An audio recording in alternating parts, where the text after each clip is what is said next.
Hello, and welcome to Activating Sustainability, the Anthesis podcast. We're recording this in early December, and we hope everyone is keeping safe with the current uptick of COVID cases, feeling encouraged about the year ahead, and are finding safe and fun ways to connect with family and friends this holiday season. We're about to see an abrupt turnaround in U.S. federal climate action, and today we're having a broad discussion on what it might include and what it might mean going forward. Joining me for that are George Favaloro, Executive Director, Energy and Renewable Market Specialist, and Josh Whitney, Executive Director, Net Zero North American Lead, and Director of Anthesis Ventures, both here in Anthesis, North America. George and Josh, welcome to the podcast. Yeah, great to be here. So maybe to start things off, how are the two of you as climate specialists, climate advocates and deep thinkers in this space feeling and doing right now? Yeah, I think scared and energized. How about that? We have so much work ahead of us that we can't lose another decade for sure, but I think that we have what we need to blaze the trail here and get things done. So energized to do it. Yeah, and I'll certainly echo that, George. I would also say we are busy. Obviously, the first half of this year is extremely difficult, managing through the initial downturn and lockdowns around the world.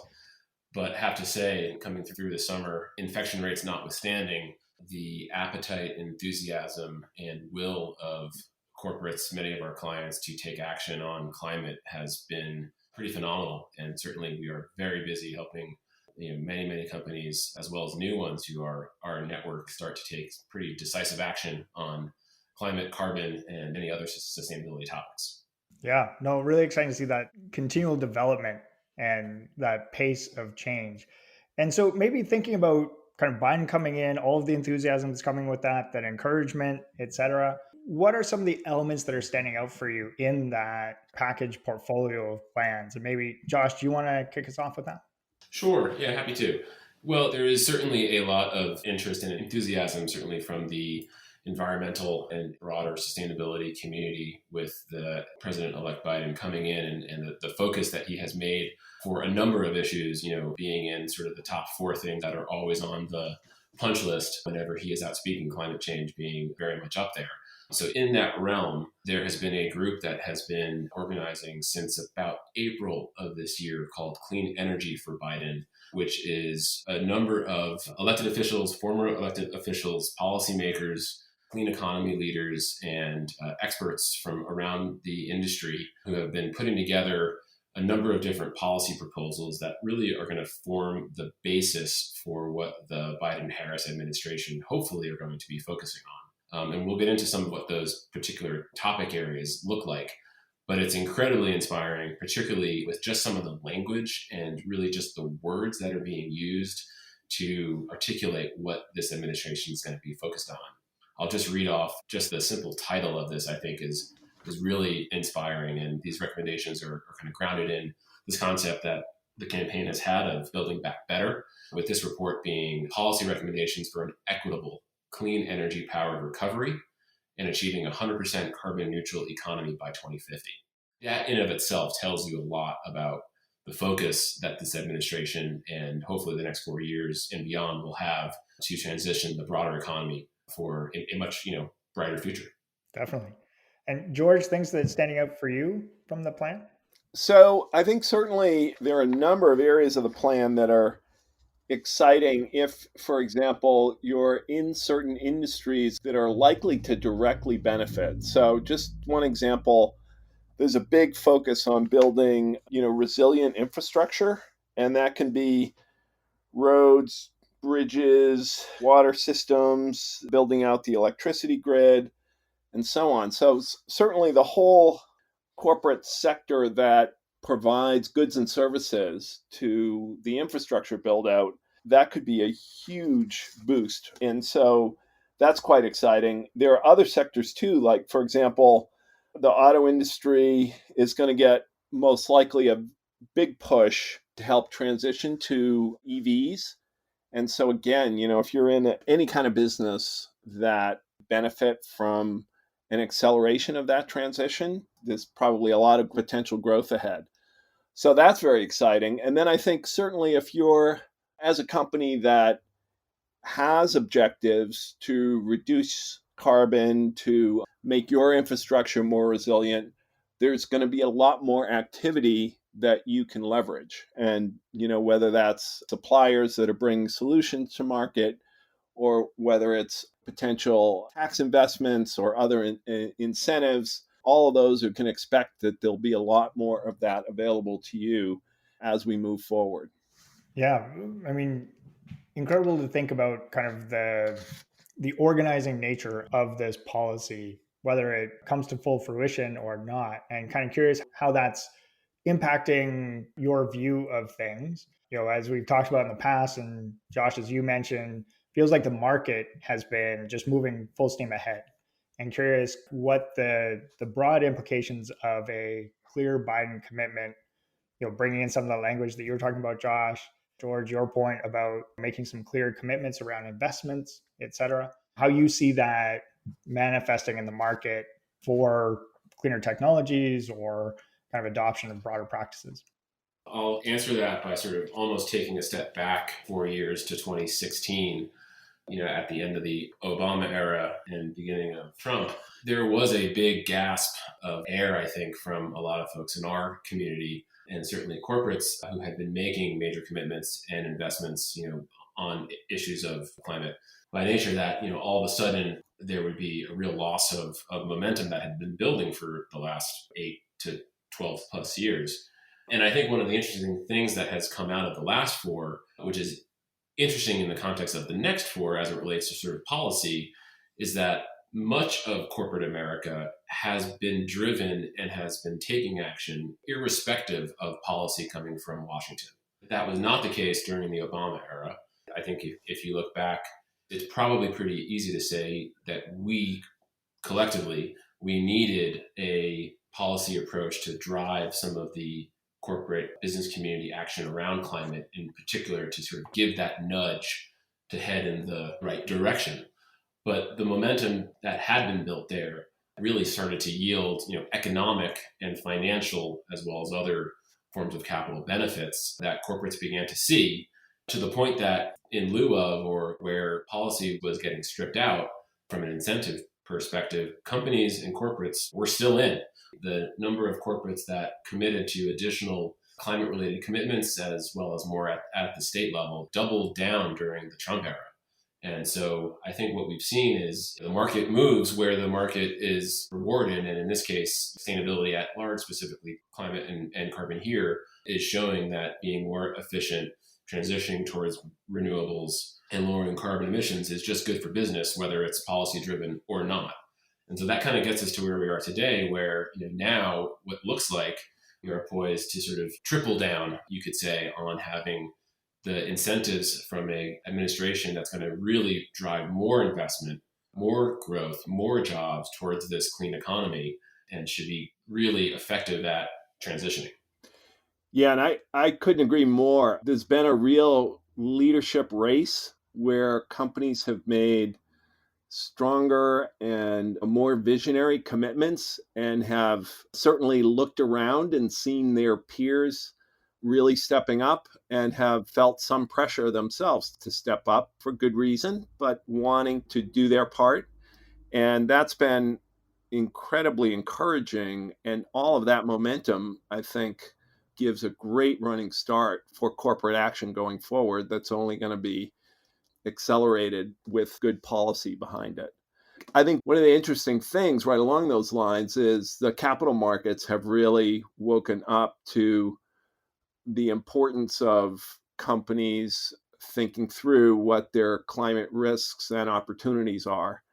And we have more and more clients that are very focused on what their investors think. And that has really accelerated over the last 4 years and has caused a lot of awareness from other parts of the C-suite that is very concerned about what the ESG story is for their investors. And I think that has propelled a lot of action and will continue to propel a lot of action as well. And that's one more dimension that will continue. And I think even from a policy perspective, there was some risk that the SEC was going to roll back some sustainability disclosure focus. And now it's highly likely that will not happen, and that the disclosures in that area as part of your financial disclosures will only be increased. So all of these factors together really do create an encouraging picture where we'll probably see more and better corporate action than even the last 4 years.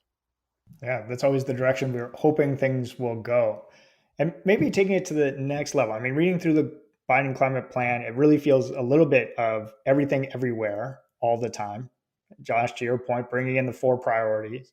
What I find really encouraging is those linkages between them.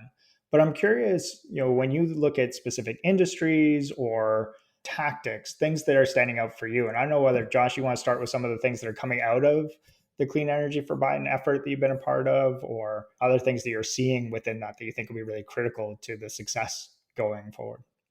Sure. Yeah. I mean, like you pointed out, this is very much a kitchen sink type plan and scope of program that has been proposed that is addressed and sort of covered. So it is incredibly comprehensive. And like you said, what's actually quite interesting is the connection points or connectivity between some of these things. George, you hit on a couple of these already, particularly the clean transportation, electrification, that will be absolutely critical and has made incredible strides in just the last 12 to 18 months. A couple others that kind of stand out for me would be around modernizing the energy system and grid. This is real deep core infrastructure and is sort of tied to what many administrations in the past have used to create lots of jobs, which is around infrastructure, roads, bridges, and transportation. That all needs a significant overhaul as well. But critical to, I think, the transition here long term is addressing some of the instability that the grid currently represents. A lot of activity and investment dollars has been moving towards this area. To many, it's probably not as sexy and as exciting, but it is just this critical backbone infrastructure that hopefully will be getting some more attention. That is a very much long-term play to enable a lot of the things that we're hoping to do, more of the sexy, tantalizing level. The other one for me, which is quite interesting, which is tied to job creation and resiliency, stems around a lot of what has happened in 2020 from an equity and justice perspective. And there's a specific part of the C4 Biden program that has been focused on strengthening climate justice and expanding equity. And this is a really interesting one that I think this administration is uniquely positioned to really be focused upon and enable significant change as we transition to a clean energy economy. This has been really manifest this last year with COVID-19, where we constantly see a similar story where people of lower income, and communities of color, they're more exposed to all of these bad things and externalities that exist in our world. And I believe there's a lot of opportunity here for the policies and programs to really cut to the core of some of these issues and provide incentives and programs and opportunity for people and communities and parts of our economy that have been significantly disadvantaged since the founding of this country. That connectivity is so critical. And to your point, it certainly feels like a kitchen sink, but feels like a well planned out kitchen sink, and maybe an appropriate response to the complexity of the challenge. That it's not going to be one thing, but so many things layered on top of each other around that. Yeah, and I think in terms of layering, what you see throughout is a discussion of jobs. You see that riddled throughout the policy papers, the jobs focus, the union focus. And I think there's a lot of truth to that, in that things like making buildings more energy efficient, building resilience in communities and in infrastructure, helping to transition the power sector, all of those things do have big job potential, and unions can play quite a role in those sectors of our economy. So that's another layer that I think extremely important and could be a real upside from a business perspective.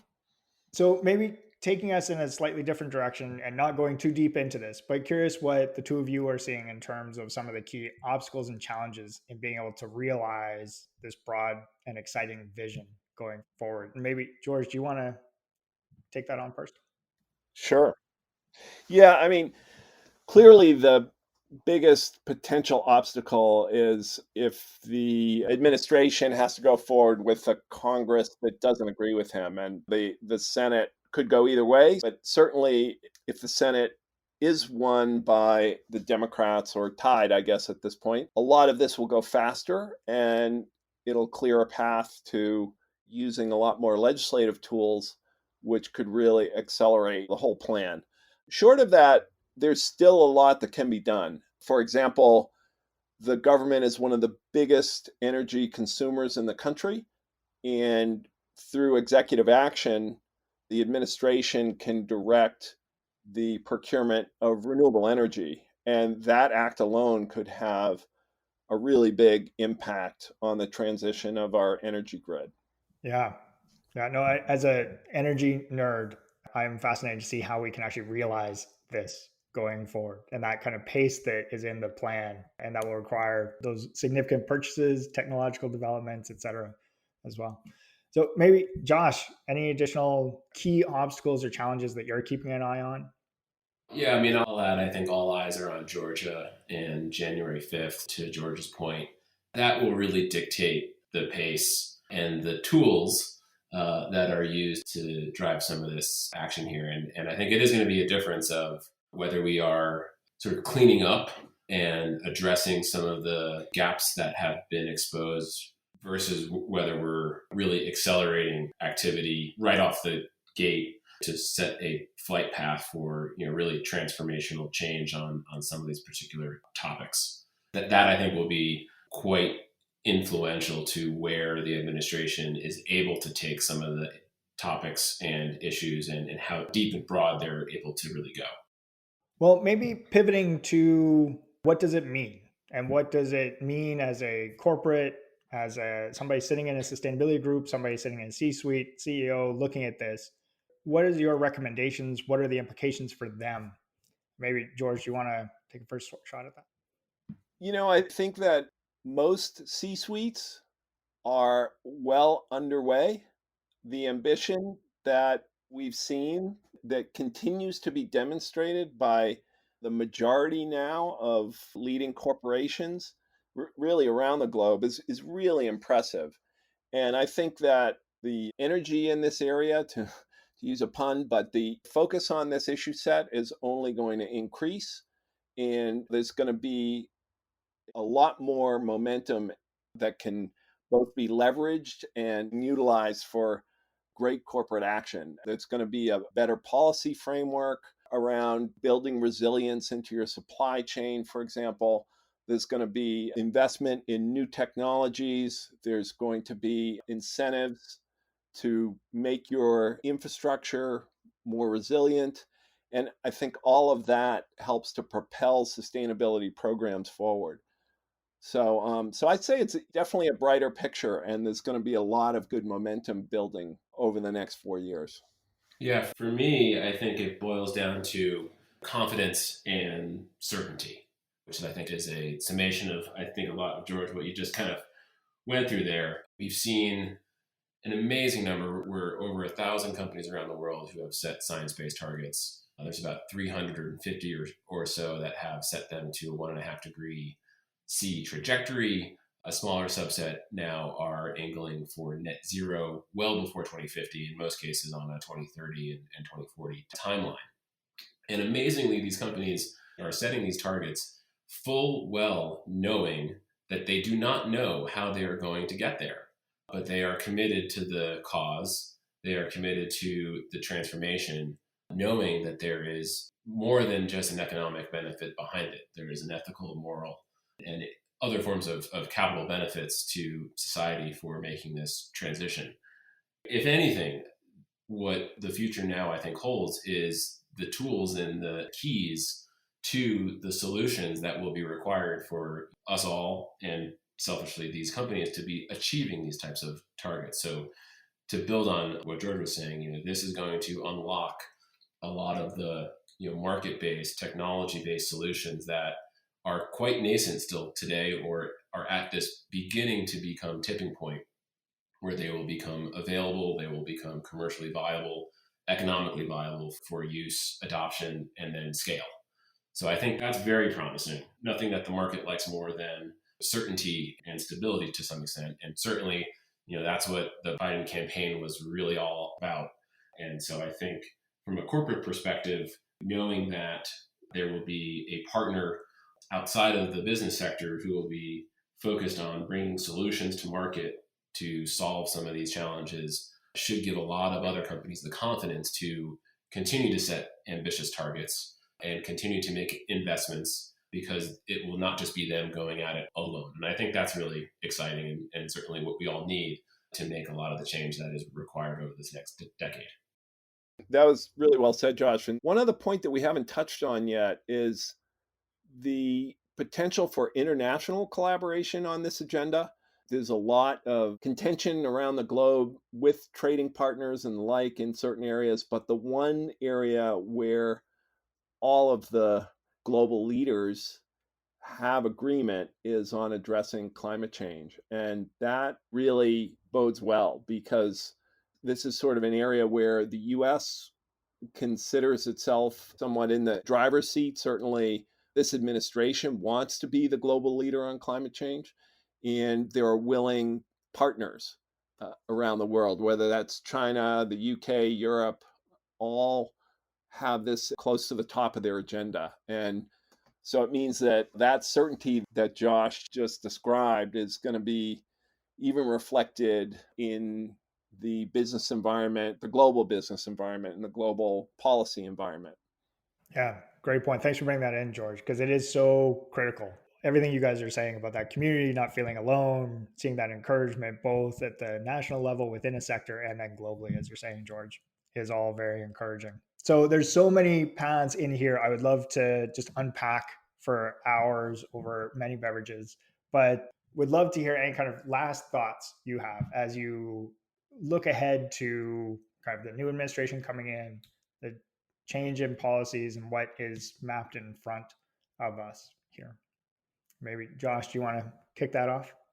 Sure. I guess it builds on the last comment, which is for those folks who have been developing programs and maturing their activities around climate, it's electric vehicle pedal to the metal, right? Like there's a lot more that's going to be coming from communities who have been disenfranchised and exposed and people who have lost jobs. There is light at the end of the tunnel, but that the economy is transitioning, and a recognition of that transition and a support system to drive that change, where in the recent past we've been sort of caught between a rock and a hard place. So again, a lot of, for me, really cautious optimism and enthusiasm for a key part of our economy, which is the federal government being a willing participant and enabler of change. And I think that's very exciting.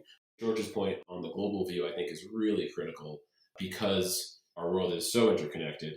The climate doesn't care if you reduce emissions in one part of the world versus another. We are all one big happy family at the end of the day. And so I think that is really exciting and will be a critical success component or failure component if we can get this right. We have to collaborate here, which is really hard work. And I think it's exciting that we have a team coming into the White House that is very much their remit and their position and perspective. So certainly a exciting end of 2020, what has otherwise been a pretty rough year. Absolutely. George, final thoughts from you? Maybe the only other thing that rises to the level of being worthy of discussing that we haven't touched on yet is, there's also a really big innovation agenda. And I think where that will come home for corporations is there will be new green hydrogen, new solar and other storage technologies and the like, and advanced building materials and other things coming down the pike. I mean, all of the whole innovation agenda is also going to get a lot of focus from the administration. And it's an area where we're quite good at that as a nation, and the government sponsoring various types of innovation and actually getting results through our entrepreneurial culture. And I think all of that is going to be turned up too, and it will bring some really great solutions to market that, will bear fruit. And so we can look forward to that as well. A lot of this will get easier because of that, and we'll have more cost-effective and more just effective overall solutions to help us on this journey. It is so much fun to have a positive conversation around climate change. It feels like a long time since we've had those, if ever. So thank you both very much for the time, perspectives, and encouragement. And as you said, Josh, cautious optimism mixed with a lot of enthusiasm. Really appreciate that. Thanks, Chris. Thank you. And thank you all for listening. If you have any thoughts, comments, or feedback, we can be reached at george.favaloro, that's Favaloro, or josh.whitney, that's Whitney, and chris.peterson, all at anthesisgroup.com. And we'll be sure to include a link to the Clean Energy for Biden effort in the description. As this will be our last podcast for 2020, we want to wish you, your family, and teams all the best for the year ahead. Thanks again for listening. Take care.